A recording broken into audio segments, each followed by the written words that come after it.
Olá, você que acompanha a TV Canção Nova. Iniciamos 2012, primeiro programa do ano, e é uma alegria muito grande poder começarmos com você mais um Além da Notícia neste início de trajetória. 2012 seja também um ano cheio de felicidades, realizações e de muitas graças de Deus na vida de cada um daqueles que acompanham o nosso programa e a TV Canção Nova. Hoje nós iniciamos aqui no Além da Notícia o Ano Novo também com uma presença muito especial. Vamos falar da trajetória da igreja no ano de 2011 e também o que se planeja para 2012. Para isso, recebemos aqui em nossos estúdios Dom Leonardo Uhrsteiner. O Ulrich, não sei se estou pronunciando bem, é alemão. Ele está aqui conosco, secretário-geral da CNBB, bispo auxiliar de Brasília. Dom Leonardo, bem-vindo, é um prazer grande recebê-lo no começo do ano. Muito obrigado pela oportunidade de poder participar do programa. Queria desejar a todos os nossos telespectadores um abençoado ano de 2012, um ano fecundo, um ano em que cada um de nós realmente possa se abrir à vida e à graça que Jesus nos presenteou, a vida e a graça do Evangelho. Que nota o senhor dá para a minha pronúncia do seu nome e sobrenome? Não, está bom, está bom. Não atrapalhei. O senhor é descendente de alemães? Sou descendente de alemães de quarta e quinta geração, mas na nossa família, da parte do meu pai, também temos sangue indígena. Como é que pôde? Alemães e indígenas lá em Forquilinha, Santa Catarina? É que não foi em Forquilinha, não. Forquilinha naquele tempo ainda não existia, não. Quando vieram da Europa, nós ainda tínhamos em Santa Catarina mais presença indígena e, claro, se encantaram também com a beleza das mulheres indígenas. Que beleza, tá aí. Olha, a gente está começando esse primeiro programa do ano, Dom Leonardo, mas eu vou pedir que a gente fale sobre o ano passado um pouco ainda, fazendo uma retrospectiva do ano de 2011. Primeiro de tudo, um ano de eleição da nova presidência da CNBB, um ano em que o Brasil recebeu a incumbência de sediar a Jornada Mundial da Juventude no próximo ano, 2013, um ano em que surgiu um novo Pontifício Conselho na Igreja para evangelização, para nova evangelização, se tratando de maneira muito particular da evangelização das cidades. Então, pergunto para o senhor, como foi 2012 para a Igreja, 2011 para a Igreja? O ano de 2011 foi muito importante para a nossa Igreja. E já você colocou alguns dos elementos que ajudaram a criar perspectiva para esse ano que iniciamos. Eu diria assim que a tarefa que a 49ª Assembleia nos deu em Aparecida de levarmos as diretrizes de evangelização a todas as nossas dioceses e prelazias, a todas as nossas comunidades, a todas as nossas realidades, todas as congregações, institutos religiosos, todos os movimentos, foi uma tarefa muito importante que nós recebemos.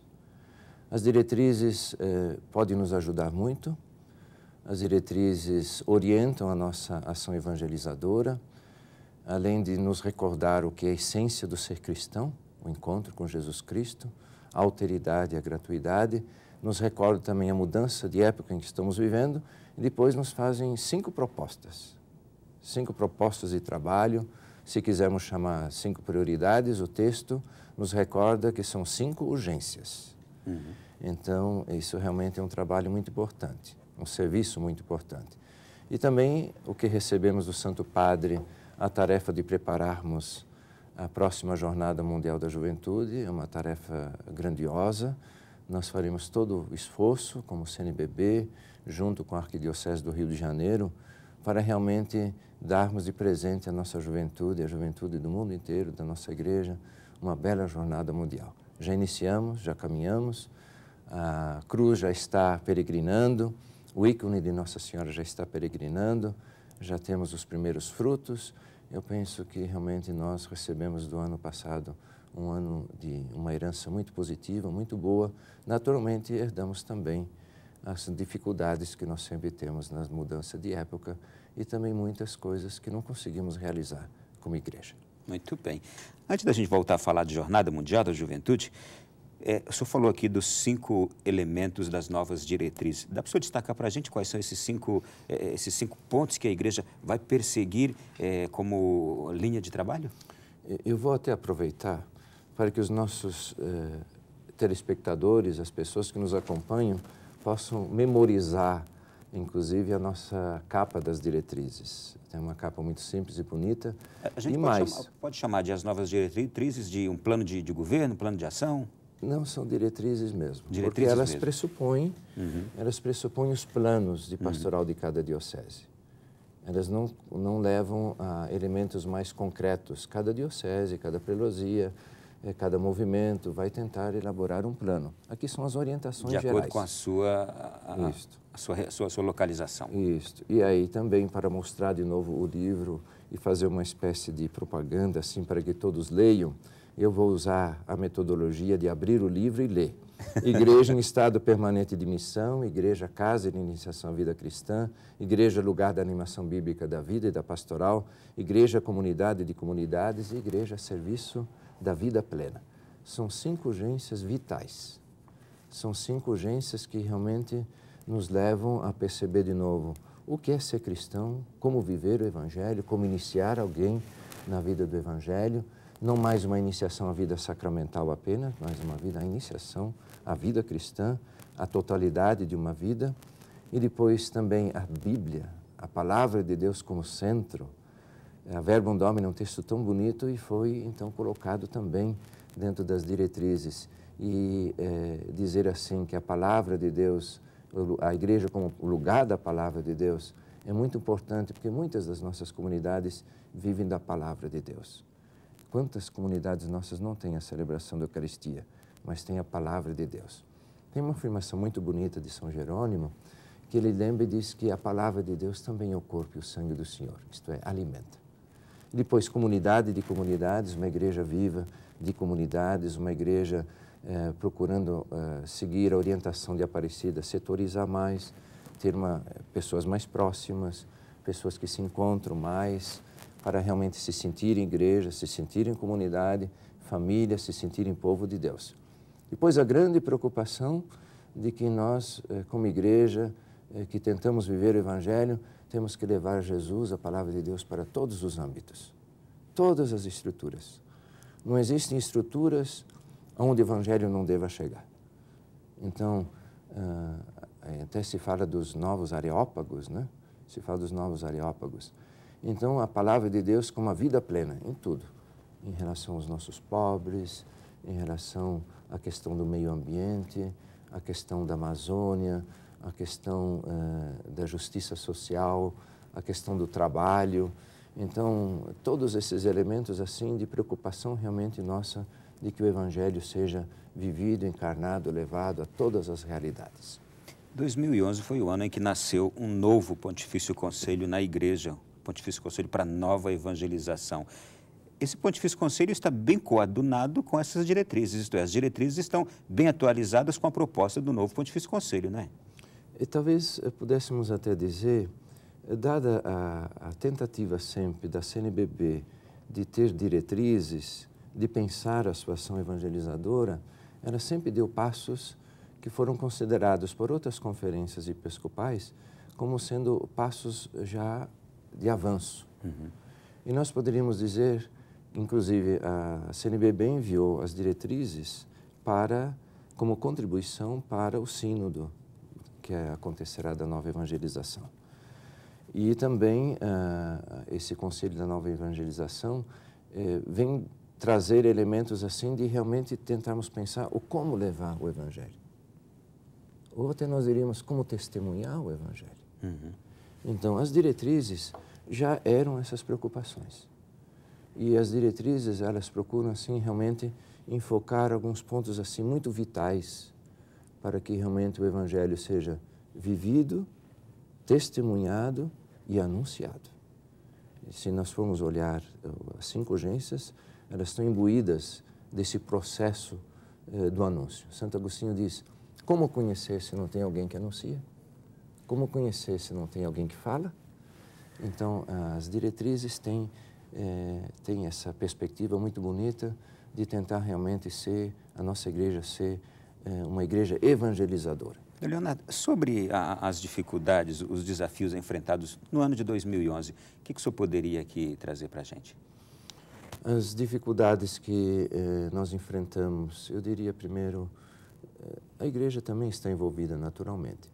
Mas uma das grandes dificuldades que nós enfrentamos hoje é a questão do meio ambiente, né? O Santo Padre reiteradamente tem chamado a atenção de que precisamos cuidar da natureza, precisamos ter uma relação mais irmanada com a natureza.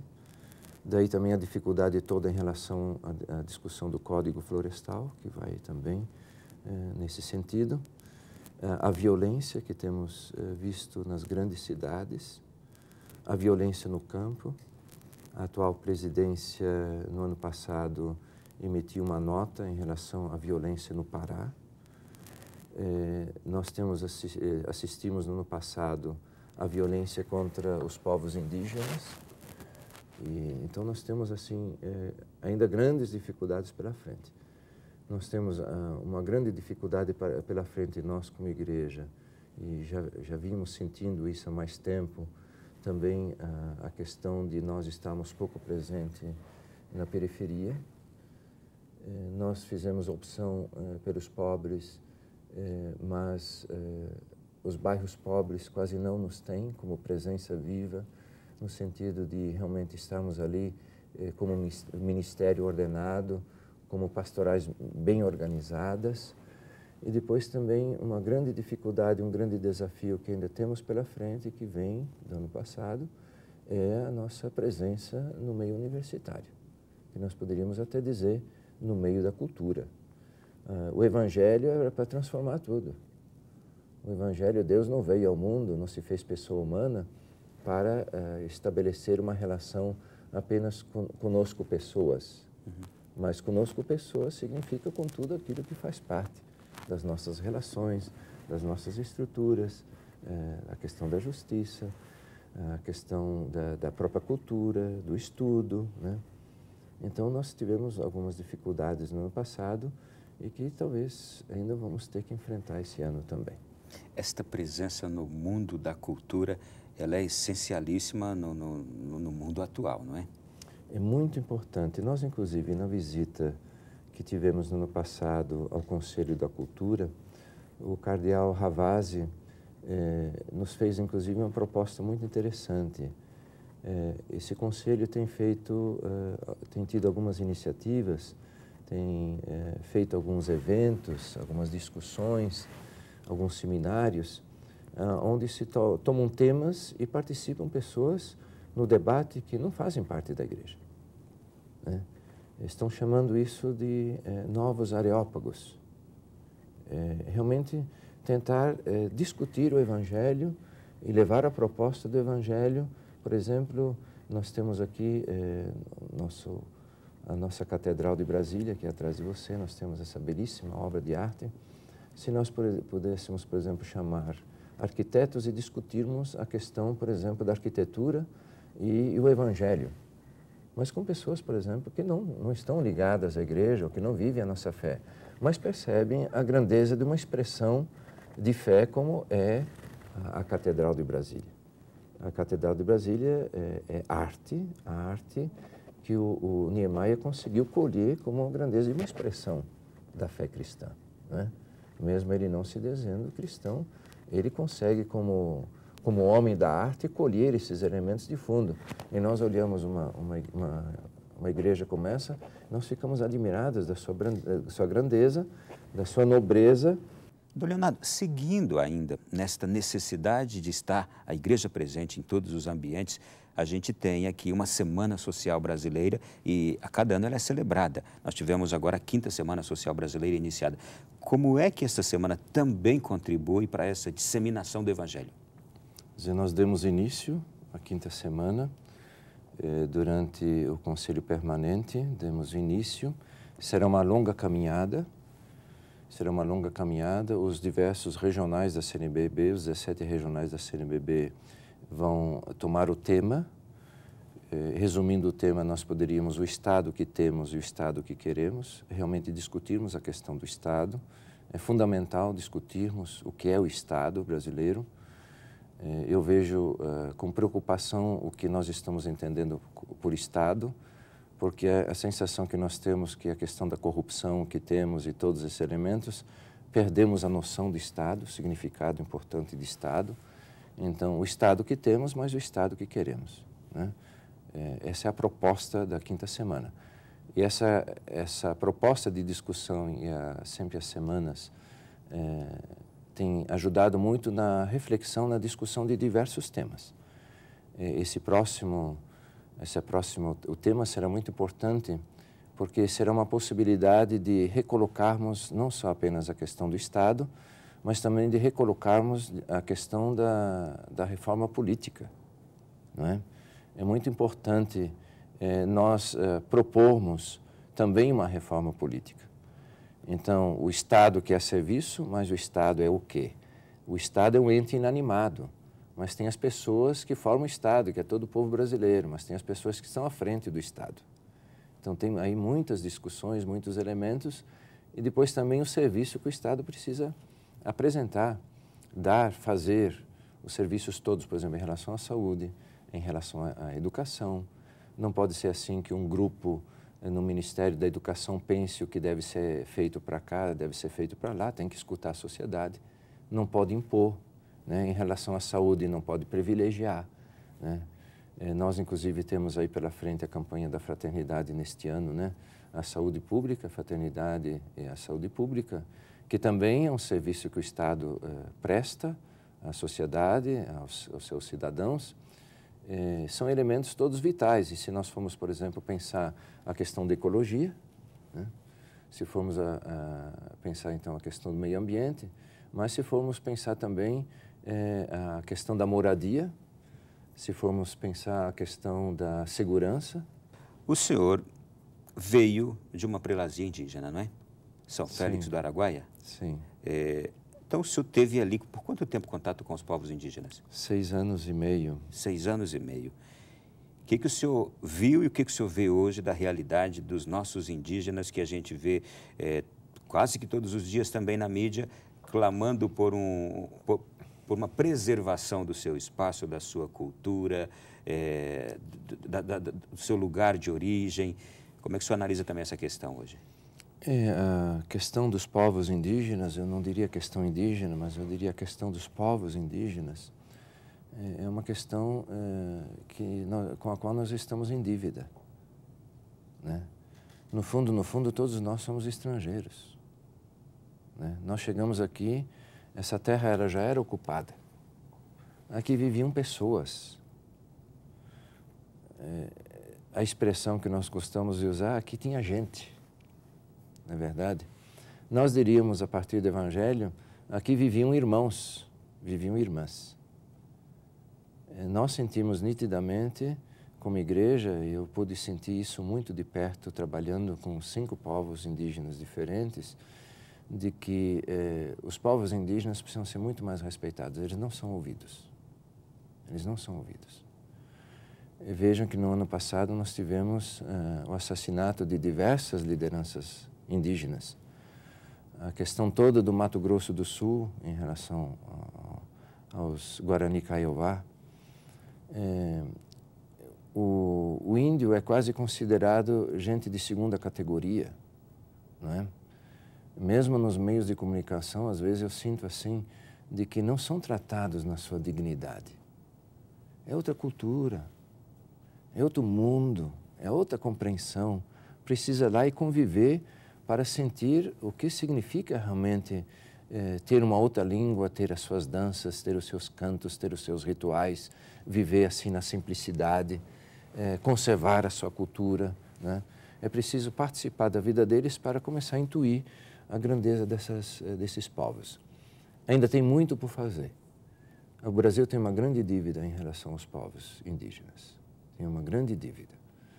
E a dívida principal que nós temos em relação aos povos indígenas é a demarcação das terras. A demarcação das terras. Está completamente parado, talvez a expressão que eu estou usando é um pouco forte, né? Mas se caminhasse, nós estaríamos caminhando com passos um pouco mais ligeiros. Eu não sinto que nós estamos dando passos suficientemente para realmente a protegermos, que não é a função nossa proteger. A função nossa é devolvermos aos índios o que era deles. dignidade, terra, possibilidade de vida. Possibilidade de vida. É uma grande dívida que nós temos como Brasil. A igreja tem feito um grande trabalho. Eu admiro muito as pessoas que têm trabalhado, têm dado a vida pelos povos indígenas. Tem muita gente de governo que tem dado a vida pelos povos indígenas, mas a questão da saúde indígena, a questão da terra, ainda precisa ser. Nós temos uma grande dívida com aqueles que nos antecederam. E os donos dessa terra aqui primeiro. Que 2012 seja um ano muito melhor. Dom Leonardo, mais dois assuntos importantes. Os senhores chegaram no final do ano de uma visita ao Santo Padre. Eu digo os senhores, o senhor secretário-geral, o presidente da CNBB, Dom Damasceno, e Dom José Belisário, vice-presidente. Nos conte como foi esta visita ao Santo Padre, à Cúria Romana. Nós visitamos as diversas congregações, fomos muito bem recebidos, diálogos muito bons. Nós sentimos da parte das congregações muito assim desejosas de ouvir a presidência. Visitamos diversos conselhos, tivemos com o Conselho da Família, o Conselho dos Leigos, o Conselho da Cultura, e assim, muito desejosos de ouvir a Igreja do Brasil. Isso provavelmente se deu porque o documento de Aparecida marcou muito a Igreja Universal. E, conforme a palavra de um dos cardeais, o documento de Aparecida é o futuro da Igreja. Olha que beleza, isso é muito forte. É, muito forte. E nós sentimos, assim, esse desejo de realmente ouvir a nossa igreja. Depois também, naturalmente, nós, em algumas das congregações, fomos entregando os documentos que nós tínhamos para entregar. A todos entregamos as diretrizes, que foram muito bem recebidas. Também entregamos a todas as diretrizes para a formação dos presbíteros da Igreja do Brasil, que também é outro documento muito importante, já da presidência anterior. E também esse contato nos fez muito bem. Não só fomos bem recebidos, bem ouvidos, mas se estabeleceu, penso, um diálogo muito positivo. Com o Santo Padre não podia ser diferente. O Santo Padre é um homem assim muito acolhedor, muito próximo na sua relação, muito afável, né? Ele primeiro ouviu o Dom Damasceno como presidente, então fez a saudação, entregamos os documentos e quando entregamos as diretrizes ele perguntou quais os documentos assim de fundo das diretrizes. Quando nós falamos o documento de Aparecida, ele fala, muito bom. A Verbum Domini, ele fala, esse não pode faltar, né? Não pode faltar. Então são os dois documentos realmente que fundamentam. E depois ele se interessou muito, fez também muitas perguntas, mas em torno da cruz, da peregrinação da cruz da jornada, do ícone. E quando nós contamos um pouquinho dessa caminhada que a cruz está fazendo, nós sentimos no rosto dele a alegria, né? Então, o Dom Raimundo até disse, sabe, Santo Padre, no Brasil todo mundo tem que tocar, tem que pegar na cruz e beijar a cruz. Ele falou, não, tem que ser assim mesmo, tem que tocar a cruz, tem que tocar. A cruz é para ser tocada. Então, foi uma visita, e depois nos encorajou muito, né? Eu gosto de lembrar, quando nós pedimos a ele no final da visita, da audiência, quando nós pedimos a bênção, ele deu a bênção e disse uma expressão que nos marcou muito a nós três. Ele disse, muito obrigado por tudo o que a Igreja do Brasil faz pela Igreja. Muito obrigado por aquilo que vocês fazem pela Igreja. Quer dizer, é um homem afável, é um homem atento, é um homem que realmente mostra que nós vivemos numa grande comunhão. Que conquista foi essa para a Igreja do Brasil receber a incumbência de sediar uma Jornada Mundial da Juventude, que a gente já começa a perceber os frutos? Mas que nome isso dá a essa conquista? Para nós foi um grande presente, um presente no sentido da nossa igreja agora ter que realmente se preocupar ainda mais com os jovens, buscar realmente preparar bem essa jornada, buscarmos meios novos de evangelizar a juventude, que a juventude evangelize a juventude, os nossos jovens evangelizem os jovens, Naturalmente, teremos que criar grandes infraestruturas. O governo terá que ficar muito atento, porque receber numa semana 2 milhões de jovens, ou como alguns inclusive já falam, 2,5 milhões, não é tão simples para os nossos aeroportos, os nossos meios de transporte, mas o principal é essa tarefa evangelizadora que nos foi confiada. Essa é a mais importante, de realmente nos preocuparmos em que os nossos jovens sejam evangelizados. Isto é, não basta reunir essa quantidade de jovens, mas, uma vez reunidos, evangelizá-los. Quer dizer, nós desejamos ter grandes celebrações, nós teremos momento de grandes concentrações, mas nós teremos também momentos muito importantes de estudo, de reflexão.